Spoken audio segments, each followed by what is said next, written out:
Hola, ¿cómo están? Hoy es 9 de julio de 2022. Quiero contar un pequeño testimonio. Cuando paso tiempo con Jesús usando el método devocional que yo sigo, donde mezclo la meditación bíblica con la oración, iba leyendo tranquilo un texto del Espíritu de Profecía. Voy siguiendo el Espíritu de Profecía junto con la Biblia y medito ambas cosas. En este caso estaba en el capítulo 17 de Patriarcas y Reyes, Profetas y Reyes, que se llama el llamamiento de Eliseo.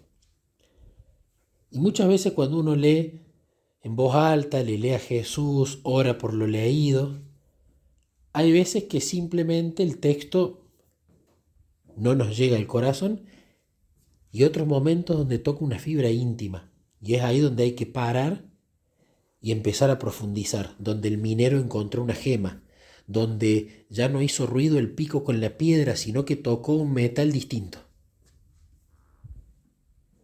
Y es ahí donde cuando toca una fibra íntima hay que parar porque Jesús quiere decirnos algo.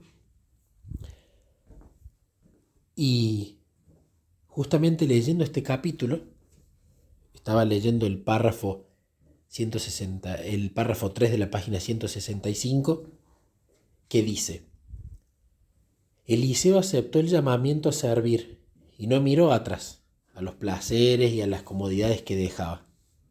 El joven rico, al oír las palabras del Salvador, se fue triste porque tenía muchas posesiones. No estaba dispuesto a hacer el sacrificio pedido. El amor que sentía por sus bienes era mayor que su amor a Dios. Al negarse a renunciar a todo por Cristo, demostró que era indigno de servir al Maestro. La invitación a ponerlo todo sobre el altar del servicio le llega a cada uno. Y ahí yo paré, porque ahí toca mi fibra íntima. Hablaba de Eliseo. Eliseo dice que estaba en una familia pudiente, donde fue educado con los principios cristianos, donde era una de las pocas familias que no adoraban a Baal. Y Eliseo trabajaba a la par de los siervos del padre, hacía los deberes de la casa. No era un chico que, por más que vivía en comodidad y que no le faltaba nada, pasar el tiempo ocioso, sino que todo lo contrario, trabajaba mucho. Los padres fueron grandes responsables de esto, pero él obedeció.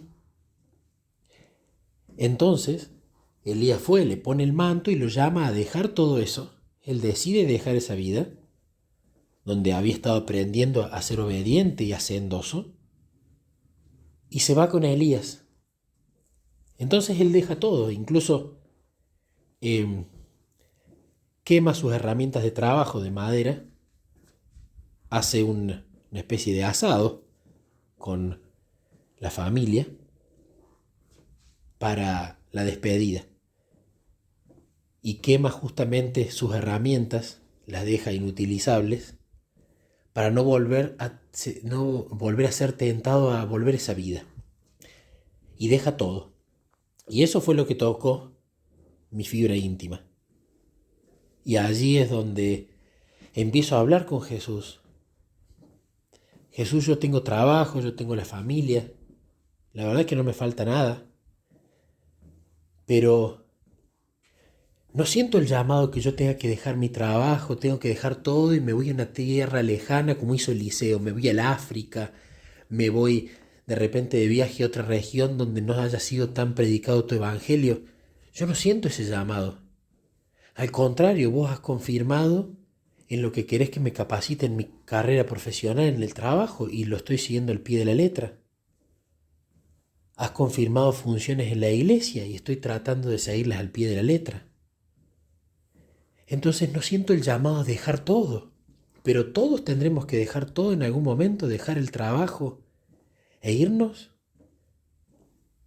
¿O vos en realidad podemos seguir tu voluntad yéndonos al África o estando en el lugar donde vivimos, siendo un profesional, siendo un médico, siendo lo que sea? Porque yo no veo que tu voluntad para mi vida sea dejar todo y seguirme a otra tierra, sino trabajar acá donde te puse. Hay confirmaciones muy contundentes y hablaba de ese tema con Jesús, porque estaba tocando esa fibra íntima.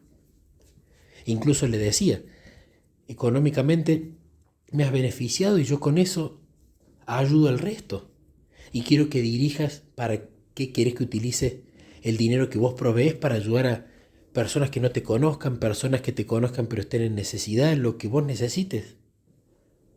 Pero no veo el llamado a tener que dejarlo todo, no veo que eso me toque a mí. Pero eso es lo que yo veo, Jesús, y lo que yo veo en cuanto a lo que tú has dicho. Entonces, luego de hacer esa catarsis, de orar, de explicarle mis razones, de recordar los testimonios que argumentaban sobre lo que yo le decía, cuando ya vacié el tanque de oración, por decirlo de alguna manera, es cuando recién ahí continúo leyendo. Siempre cuando hay un texto, un versículo, un párrafo, lo que sea que toque una fibra íntima, paro, oro, escudriño, pregunto, desmenuzo, y cuando entiendo que ya estoy vacío de oración, ahí recién continúo. Entonces continué leyendo el párrafo donde lo había dejado. Y el párrafo dice lo siguiente: la invitación a ponerlo todo sobre el altar del servicio le llega a cada uno, la última parte que leí. No se nos pide a todos que sirvamos como sirvió Eliseo, ni somos todos invitados a vender cuanto tenemos, pero Dios nos pide que demos a su servicio el primer lugar en nuestra vida, que no dejemos transcurrir un día sin hacer algo que haga progresar su obra en la tierra. Él no espera de todos la misma clase de servicio. Uno puede ser llamado al ministerio en una tierra extraña, que es lo que yo venía hablando con él. A otro se le pedirá tal vez que dé de sus recursos para sostener la obra del Evangelio, que es exactamente lo que me pide a mí. Dios acepta la ofrenda de cada uno. Lo que resulta necesario es la consagración de la vida y de todos sus intereses. Los que hagan esta consagración oirán el llamamiento celestial y le obedecerán. A cada uno de los que lleguen a participar de su gracia, el Señor indica una obra que ha de hacer en favor de los demás, lo que hablaba yo anteriormente. Individualmente debemos levantarnos y decir: heme aquí, envíame a mí. Sea que uno sirva como ministro de la palabra, o como médico, o como negociante, o como agricultor, o como profesional, o como mecánico, la responsabilidad descansa sobre él. Casualmente lo que venía hablando en la oración que contaba anteriormente. Su obra es revelar a otros el evangelio de su salvación. Cada empresa a la cual se dedique debe ser un medio hacia este fin. Cuando terminé de leer este texto, quedé prácticamente al borde de las lágrimas. Fue para mí una respuesta muy directa y de ayudarme a entender de Nicolás: no todos son monos, no todos son delfines, no todos son águilas. Lo peor que podés hacer es pensar que sos mono cuando para mí vos sos un delfín, porque te vas a frustrar tratando de trepar el árbol, porque no te van a gustar las bananas, porque no están hechas para vos. Entonces el hecho de entender que cuando Él nos dice tenés que dejar todo por mí, no se trata de dejo la esposa, dejo el hijo, dejo el trabajo, vendo todo y lo doy a los pobres y me voy a un rincón en algún país africano lejano a evangelizar. Seguramente hay personas para las cuales Él tiene pensadas esas obras, para su particular delfín, para su particular águila. Pero hay otras personas que las quiere usar en la empresa en la que trabajan, en la ciudad donde trabajan, en la familia en la que están. Porque lo importante de dejar todo es hacer como hacía Enoc, donde cada día él se levantaba y pasaba mucho tiempo, dice en el camino a Cristo la hermana Elena, en oración y meditación con Dios, a fin de entender cuál era su voluntad para ese día, a fin de cumplirla. Entonces esto fue un lindo alivio y un lindo mimo. Quédate donde estás, pero trabaja en lo que yo te dije. Y todos los días asegúrate de pasar ese tiempo conmigo para que yo dirija tu día. Yo puedo revelarme a través tuyo, en el barrio, en la iglesia, en el trabajo, en la familia, en donde sea. Ahí está lo principal. Y los dones que yo te di, tanto espirituales como materiales, sí tenés que ponerlos a mi disposición.